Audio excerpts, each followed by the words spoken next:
موكوسة قومي يا موكوسة اصحي. يا ساتر يا رب، في ايه البيت بيولع ولا ايه؟ جبتلك عريس عايز اخلص منك. يا ساتر يا رب، كل اخواتك اتجوزوا وانت لسه ما اتجوزتيش. اصحي يلا، انت ما وراكيش غيري ولا ايه يا ست؟ انت روحي اعملي لك طبيخ ولا اي حاجه تاني يا ربي، يعني كل شويه عريس عريس عريس. هي دي بقى العروسة. بسم الله ما شاء الله، تخينة ومربربة، لا حلوة قوي والله. طيب يا جماعة تحاسبونا على الكيلو بكام فيها؟ بتاكل قشطة ومهلبية ولا ايه؟ الكيلو هيبقى واقع علينا بكام؟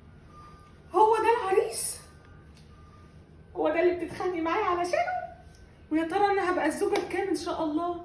انت ما تعرفيش انت بتكلمي مين؟ محسوبك المعلم حنفي، يمتلك نص العجل اللي فيك يا اسكندرية كلها.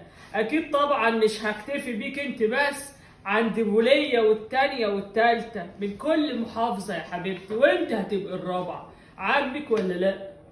وانت مين انت كمان؟ واحده من مراتاته ولا مين؟ اسمك ايه انت؟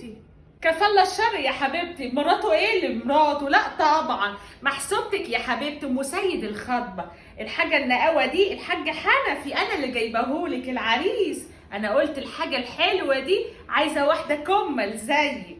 كمل؟ كمل مين يا ست انت؟ وانت يا راجل انت اطلع بره. خلاص مالكوش في الطيب نصيب، وخسارة فيكم الحاجة الحلوة اللي جايبها.